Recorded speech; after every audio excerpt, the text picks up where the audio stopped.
Hey everyone, it's Zachy, and I'm going to be teaching you how to do witchcraft today. Yeah, you thought this was going to be about Procreate, didn't you?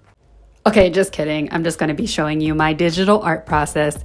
But what's the difference? So my process is pretty simple actually. Usually start off with sketching, line art, masking, base colors, coloring line art, shading, and then final effects. So let's set it up. Canvases I usually use are over 2,500 pixels on each side with over 300 dpi.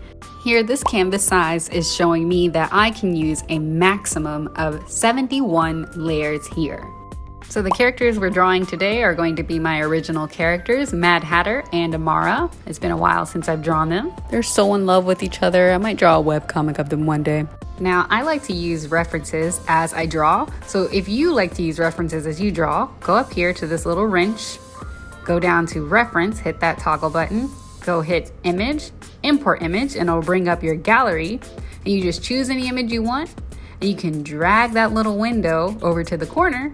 And now you can draw on your canvas with your image in the corner. All right, let's get on to sketching. Now this part of the process is pretty much self-explanatory. I don't think I need to tell y'all what to do here. So yeah, just sketch whatever you want. Your sketch can be as complicated or simple as you want. So quick tip as you're drawing, double tap on your stylus or Apple Pencil, and this will allow you to switch between your pencil and your eraser. This is better than constantly going up to the corner and just choosing your pencil and your eraser. And sometimes I actually forget to do this as I'm sketching, so I might just move up to the eraser and the pencil. I don't know why I forget, but I just sometimes do. But double tapping on the Apple Pencil will make it so much easier for you. Now for me personally, my sketches take a long time. There are some really talented artists out there that can just make a messy sketch and then automatically go to the line art phase. That ain't me, okay? I need time to make my sketches because I'm very picky about how I want my sketches to turn out.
I also like to flip the canvas so I can look at the image from a different perspective, because sometimes you can't really see your mistakes or see where the image looks a bit weird unless you see it from a new point of view. So I really like to flip the canvas.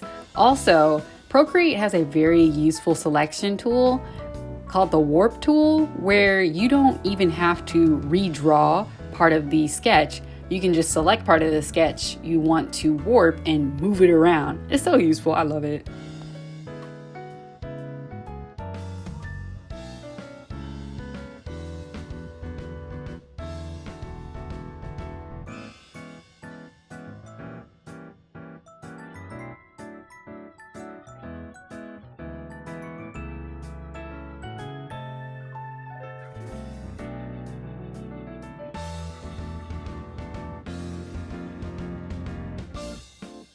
Again, this sketch took me, I think, about an hour and a half. I really cut down on the clip of me sketching so it wouldn't take up too much time in the tutorial, but I am so slow at sketching, so this process is just different for everybody. So yeah, this is what the finished sketch ended up looking like.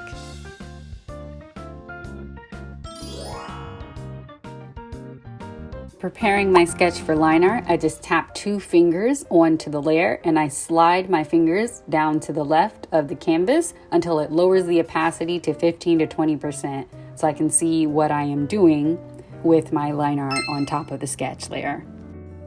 Here I am just going over the sketch with my line art pencil. Personally, I created my own brushes in Procreate because I was using Clip Studio Paint before this, and some of the brushes that I had in Procreate weren't really recreating my style that I had in Clip Studio Paint, so I just made my own new ones. Now, the brushes in Procreate will work for you if you want them for your style, but I personally made my own. I just tampered with many of the default brushes that they have. So the brush that I tampered with is located under the inking brush library section, and it's called the technical pen. I just went into the settings and I modified it my own way. Modifying the Procreate brushes is something that's not very complicated to do. However, it's something that deserves its own tutorial, and I'm not going to go too much into it right now because I'm trying to keep this tutorial as simple as I can make it.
So I like to use clipping masks to keep my colors all in the area of the character base that I create.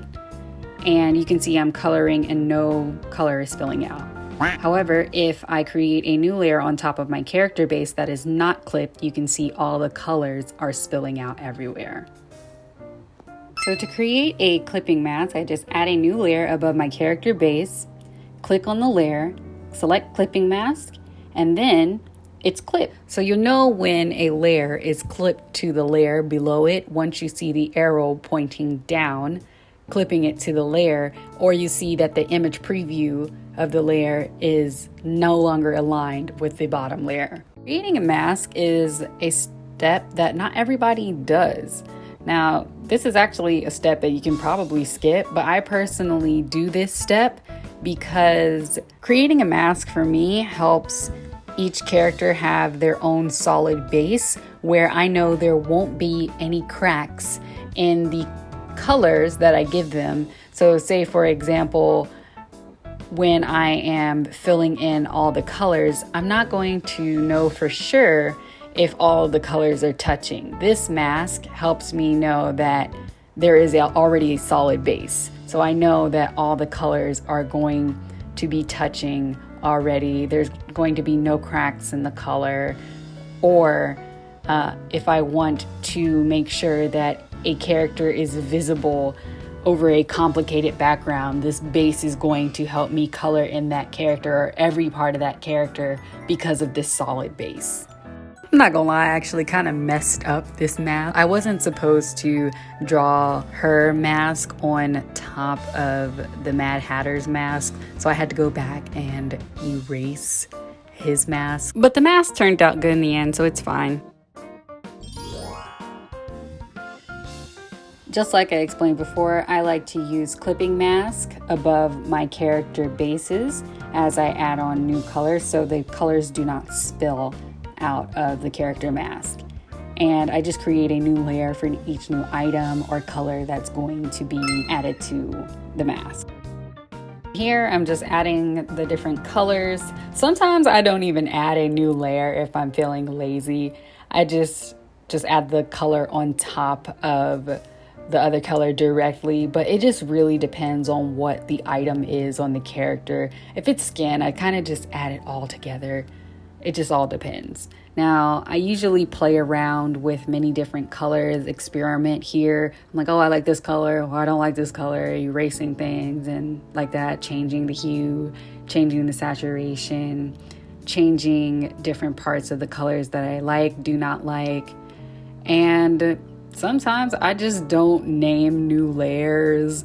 It just gets really messy at this process. I don't recommend that you get as messy as I do, but this is just my process. It makes sense to me.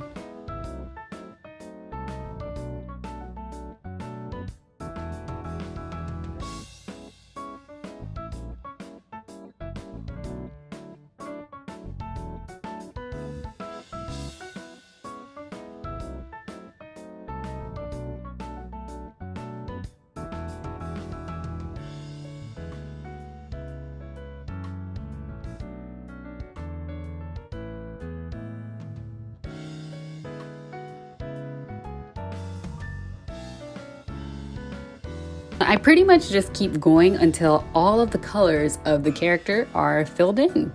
So I add patterns, I add different colors to the character. It just all depends. There's just really not much to explain here, just add in the colors.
So I finished Hatter's colors and pause.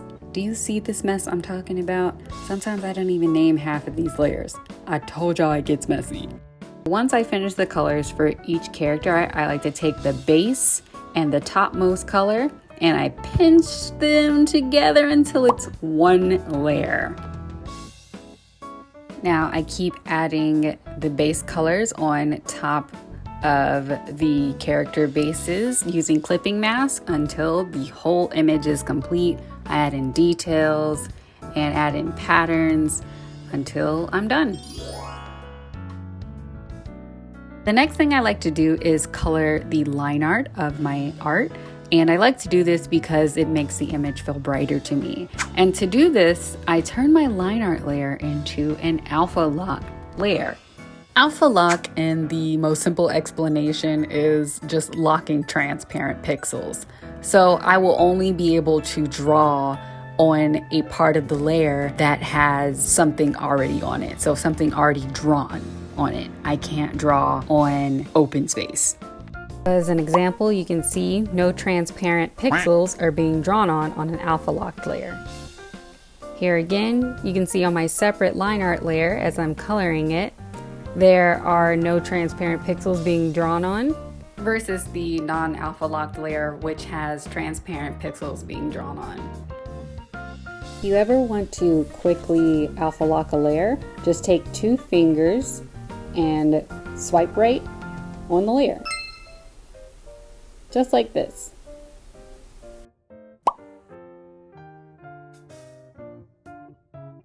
So you're gonna have to forgive me here. I didn't notice until I was in the middle of coloring the line art that the camera wasn't recording. So I didn't record the whole process of coloring the line art, but I did get a good chunk of it. So here again, I'm going over the separated line art layer, and it's alpha locked, so I'm just coloring over the lines and just usually selecting the nearest color to the color of the line I want, and just choosing maybe a darker, more saturated color to color the lines of the artwork. Pretty much just keep going until most of the lines are colored, but I actually don't color every single line in the artwork because I just like to keep some black lines. It's just part of my style.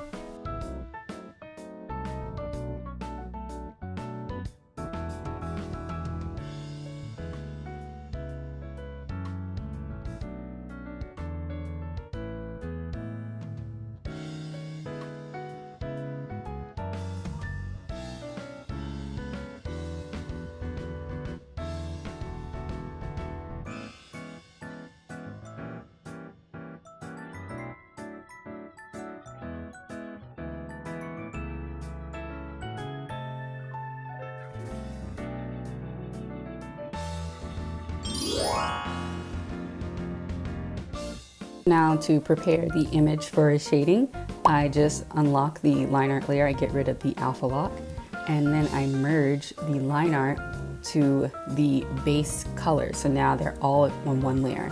I create a new clipping mask layer, and this is where I'm going to shade.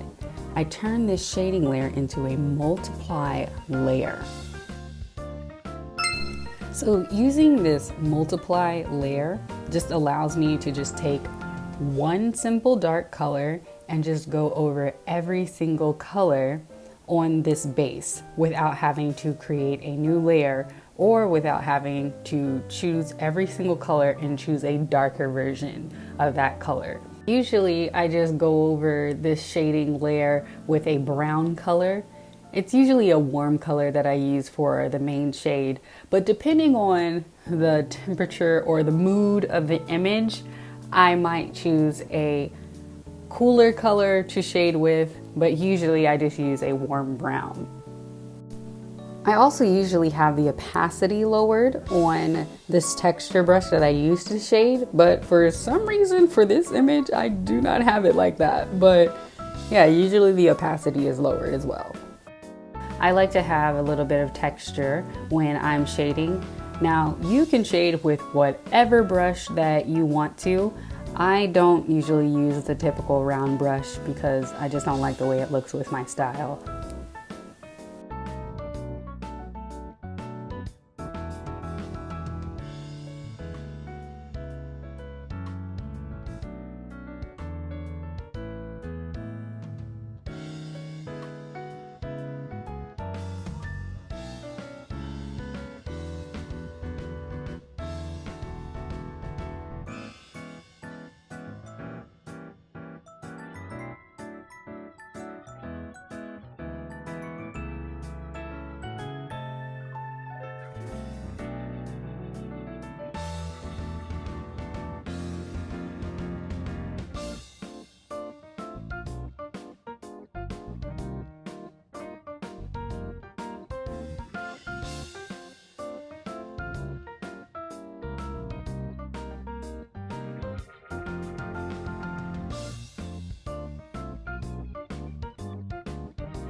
Now this last section is the final effects section, aka alternative title, going crazy with layer blending modes and the airbrush tool.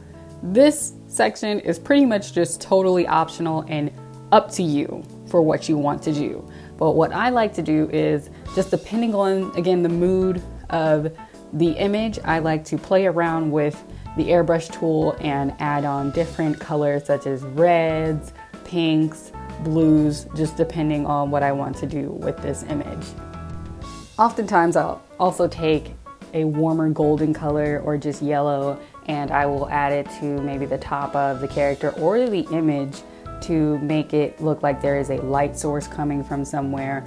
Or I will take a background color and I will use that color to soften up the edges of the characters and make it look like they're more blending into the background or they're more a part of the atmosphere.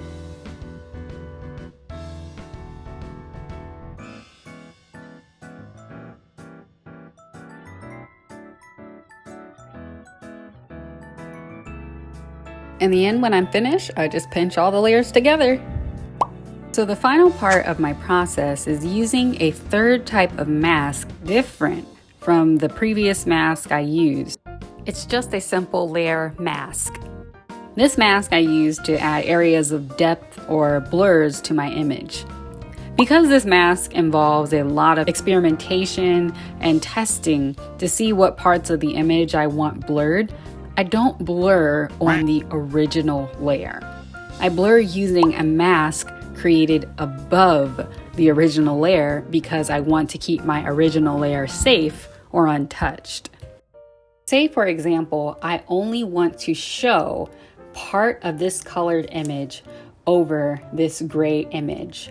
What I need to do is create a layer mask over this colored layer so I can hide and show parts of it. Now I have a layer mask over this colored image layer, but I can still see the entire image. Now I don't want the entire colored layer to show, so I need to fill this layer mask with black. This is because layer masks use grayscale or black and white to hide and show parts of the layers that you want. If you want more of the layer mask to show, you need to select the color white, like what I've done here, and draw on top of the layer. Anytime you want to hide more of the layer, you need to use the color black. So as you can see in the layer mask, you can see that parts of the mask are being shown. I'm using white and going over all of the parts, drawing shapes, selecting different areas that I want to. So anytime I want part of this layer to show, I use white. Now say I have too much of this layer mask showing, I can go in with black like how I'm doing here now and just erase parts of the image that I don't like. Now, if I don't like what I've done on this layer mask, what I can do is completely clear it if I want to. Or what I can do if I really don't like it, I can just delete the entire layer mask, but now it shows the entire colored image again. Or I can just create a new layer mask over it to start over. What I'm doing here, I created a duplicated version of this original image, and this new layer is a blurred layer, but I put a layer mask over the blurred layer because I don't want the entire image to be blurred. So now what I'm doing is I'm going in and using white in this layer mask and blurring the parts of the layer that I want to be blurred. So yeah, I'm doing this with an airbrush, and if I wanted less parts of it to be blurred, then I would select the color black and erase those parts of the layer mask showing the blurred areas.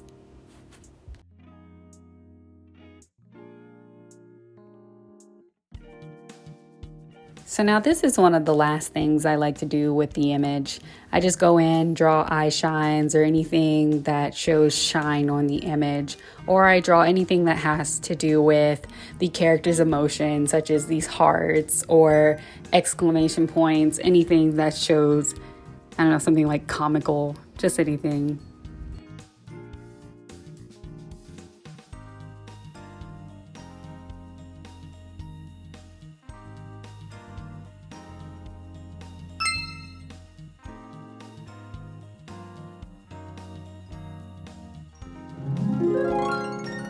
I hope seeing my process helped you out even just a little bit.